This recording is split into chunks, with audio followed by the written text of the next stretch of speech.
I did an appeal recently on X for money to shut down a mosque that's operating in Salford. And so far, it's not going very well. I've only raised about a quarter of what I need to raise in order to be able to fight this stage of the mosque application. I think it may be because the appeal I did could have been confusingly worded to some people. The reason is I was being careful because I don't want to get sued like Tommy Robinson. And this campaign is different from previous campaigns. Previous campaigns, what I've tried to do is to slow the tide by stopping new places getting planning permission. What this one is about is shutting down a mosque that's already operating. Now, this mosque is at, the address is at 178 to 186 Langworthy Road, Salford. And what I want to do is just bring up the location, tell you a little bit about it and why it's unsuitable. So give me a second. Okay, so there it is. If you can see that, that's the Salford Islamic Centre there, and it's on I think quite a busy road that leads down to I think it's the M602 down there. So I'd say that's an arterial route leading to an M road.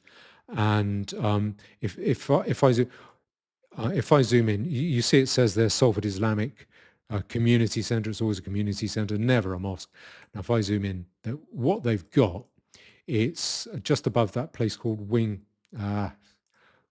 Slice. Hold on, bear with me just a moment. So if you can see that place, Wing Slice and One Stop, I think it's the whole of that first floor above those shops. And if you look around, that's a busy road, a lot of parking problems, a lot of parking. It's full of parking restrictions, zigzags further up there. That is not a suitable place for a mosque. What I think happened there, that they claim that they started operating in 2017. What appears from the planning officer's report, what appears to have happened is they got a fire safety visit from the fire office. It might have been something to do with insurance. I'm guessing maybe to get an insurance policy. I speculate that might be what happened. Anyway, the fire safety people came around and said, this place needs a fire escape. So they had to apply for planning permission for a fire escape. And that's when the council got wind of the fact that a mosque was operating there. That's how it came to light. So they submitted their application for the fire escape here, if you can see that, in 2025. And one of the documents was, or in the decision notice that was issued, there was a planning officer's report, and that planning officer's report said this seems to be a mosque operating here. We're unclear about what the planning status is. I wonder why they're unclear. Doesn't seem unclear to me.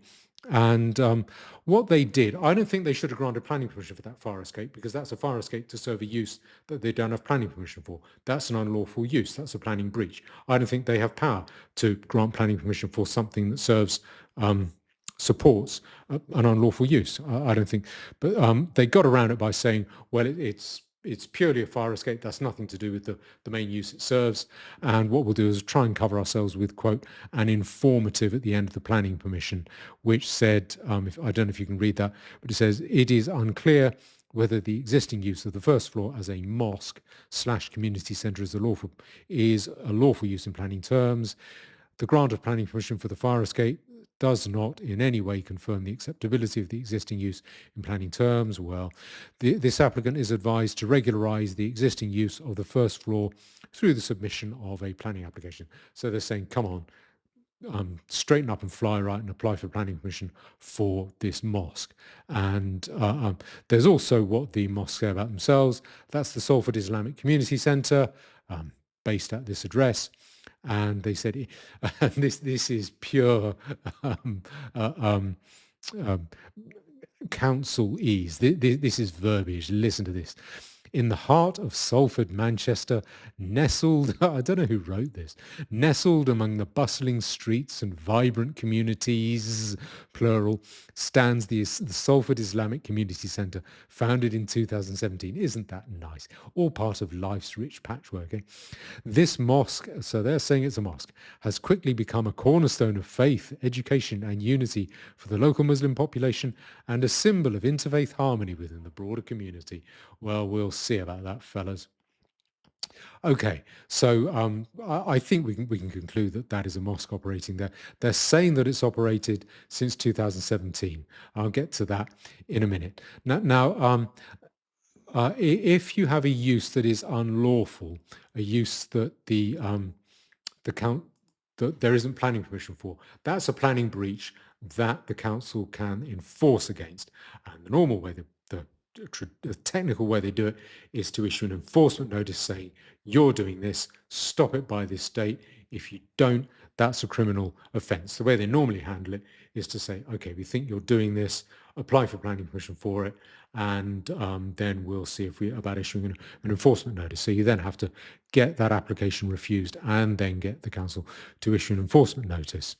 And so that's what that means that there are 3 stages to this.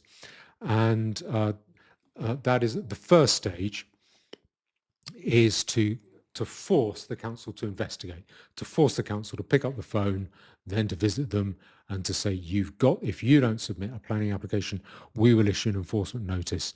And then eventually the mosque get around to submitting a planning application.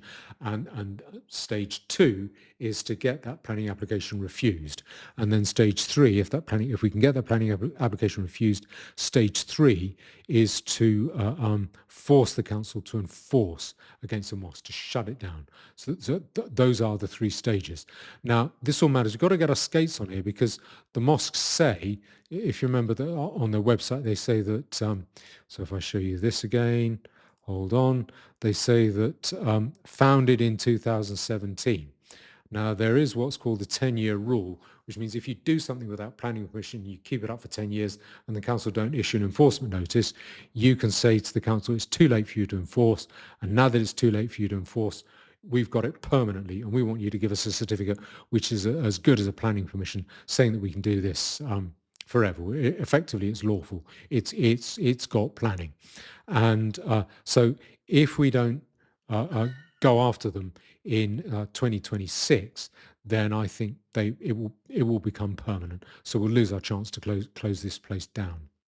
Now, the money I'm asking for is quite a lot. It's £2,000 just for that first stage of that 3-stage process. The first stage is just getting the council to investigate and force the mosque to submit a planning application in time so that the council can take action. It might mean also forcing the council to issue an enforcement notice to stop the clock on that 10-year rule so they can't drag it out until they get to 10 years and say, right, we've got it permanently.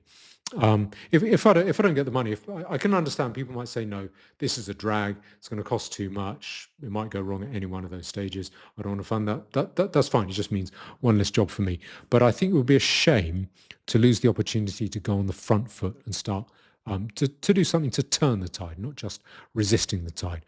Now, as usual, none of the money goes to me. It just goes on fighting this application. I don't take any of that money. It goes on third-party costs, expenses of this application.